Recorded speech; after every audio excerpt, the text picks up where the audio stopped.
Good morning, or depending when you're watching this, good afternoon, good evening, or good night. My name's Ross, and as always told, Out of Voice Radio. So today, I am a happy boy, and the reason I am a very happy boy is because there's a new Araquanid card. And those of you that know me will know that Araquanid is my boy, one of my boys at least, in the Pokemon video game. I spent a fair amount of today running damage calculations to see if Araquanid could be viable in the video game. But that's not what we're talking about today, ladies and gentlemen.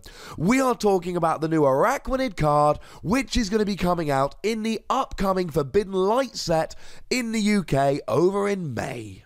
Now, this was revealed over on PokeBeach.com at the time of recording, the only website that actually does have this particular card revealed and translated. And it's a water Araquanid, which makes sense. Araquanid is better as a water Pokemon. And if we look at the basics, 100 HP is kind of low, to be honest, for a stage 1. 1 retreat is very, very nice.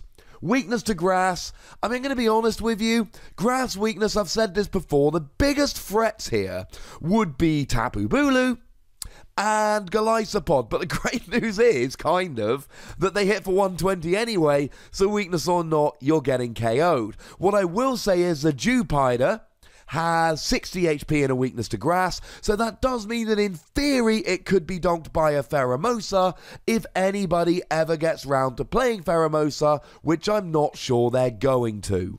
But being a water Pokemon, as I always say, has huge advantages. Having Brooklet Hill to search out your basics is absolutely phenomenal. Having Aqua Patch to accelerate energy from the discard is great. And then, of course, you're hitting weakness on stuff like Volcanion and Turtonator. And they really have been seeing a resurgence in the last couple tournaments. And with decks like Solgaleo set to get big in the near future, Fire decks will only get bigger, which means Water decks will only get better.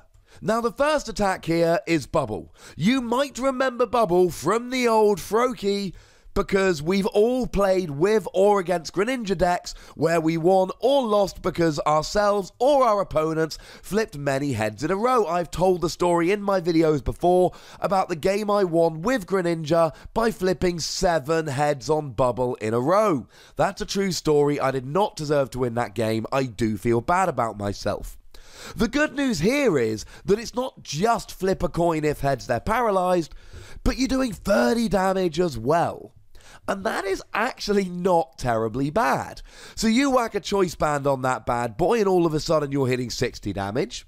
You double it for weakness and all of a sudden you're hitting 120. That's a comfortable 2-hit KO on stuff like Volcanion, like Turtonator. And as long as you hit heads on paralysis, it's a 2-hit KO where they don't get a turn in between. Now, as with all of these things, yes, there are plenty of ways around paralysis. Ace Roller will get them out of paralysis, and Guzma will get them out of paralysis. But you don't always find these fire decks. They tend to need 3 or 4 energy on each of their Pokemon to get attacking. So you don't always find that they've got multiple attackers ready to go so that they can just blindly play things like Ace Roller and be okay. And for that reason, I do kind of like this. But this isn't just against Volcanion and Turtonator. This can be done against anything. Alright, if you're up against a Zoroark, you're not even talking a 3-hit KO. 3 hits with a choice band on each, assuming your opponent doesn't play a Field Blower at any point.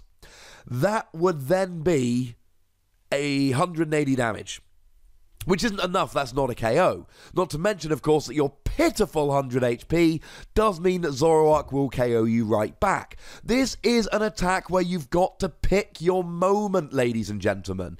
But if you can pick your moment and you can get it working, paralysis with damage is good. We've seen plenty of Pokemon with single energy paralysis attacks on a coin flip, but doing a bit of damage as well is not actually as common as you might think it is. Although, as with all of these coin flip cards, I do need to mention the Victini from Guardians Rising, which allows you to reflip if you don't get the coin flip you want from doing an attack. To put it simply, instead of having a 50% chance of going and getting that paralysis, you end up with a 75% chance, which is significantly better.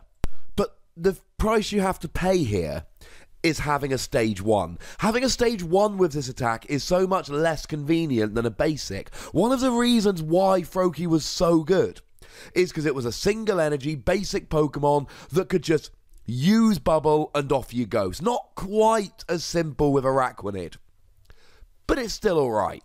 But then we get to the second attack. It's for 2 colourless energy, which means that double colourless energy is definitely on the table. Or you could add an extra energy from the previous attack, or you could use an Aqua Patch. Either way is good to me. And this particular attack does 40 damage, but if any of your Pokemon use Bubble during your last turn, this attack does 80 more damage. Which means that if one Araquanid uses Bubble and then gets KO'd, a second Araquanid could come up, and you still get that extra loveliness. But of course, it's not just Araquanid. If a Froakie were to have used Bubble during your previous turn, you would still get this. The translation we have at the moment from Pokebeach.com, assuming it's correct, and I have no reason to believe it's not, it is if any of your Pokemon used Bubble. That is, any of your Pokemon use the attack called Bubble, regardless of what Pokemon it was, whether they were KO'd, etc, etc.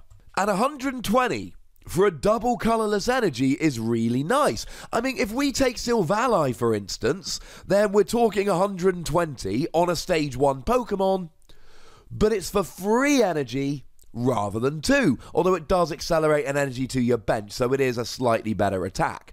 But point is very simple.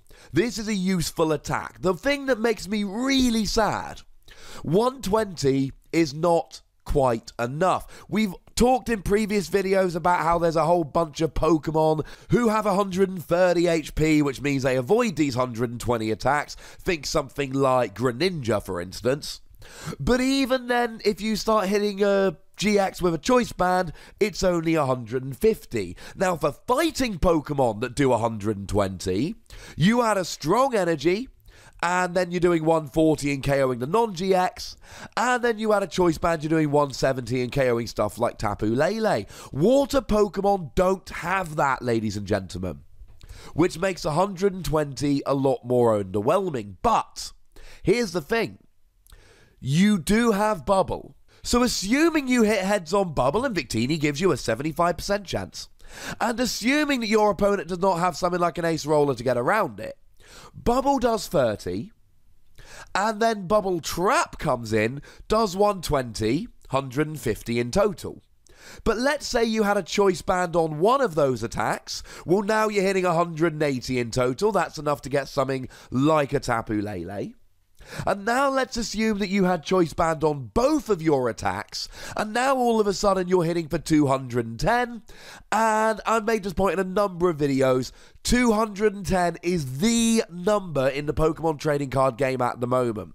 Zoroark, Golisopod, Silvally, and I know that it's not 210, it's actually 190, but I want to put Boswell in here as well, because 180 ain't enough, but 210 most certainly is. The attacks on Araquanid are actually pretty good, and I like it a lot, and I adore the artwork here.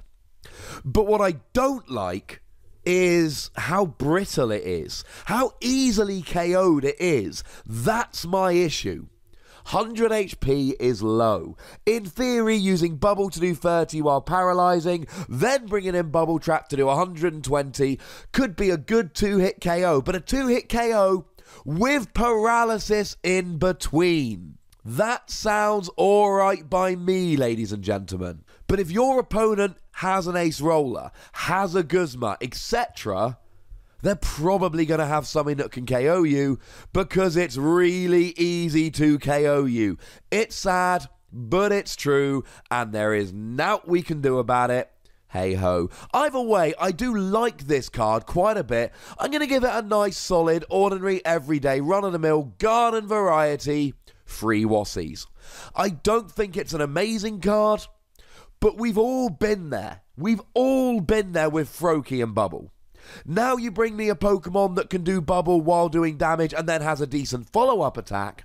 all of a sudden Bubble becomes an awful lot more exciting, and for that reason I'm giving it free Wossy, saying you should have a copy or two in your binder just in case you want to pop it into a deck in the future. But as always, ladies and gentlemen, I want to hear from you on these matters, so let me know in the comment section what you think of this Araquanid. Can you see it seeing play? How good do you think it could be? Go nuts!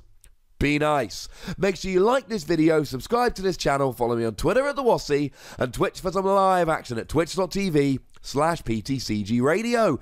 Please check out Wossy Plays, my video game channel. I'm trying to grow it. I think it's quite good, but then again, I would say that. And if you want to support the channel and get some bonus pods, which again I would heartily recommend, you can do so by going to patreon.com/PTCGRadio.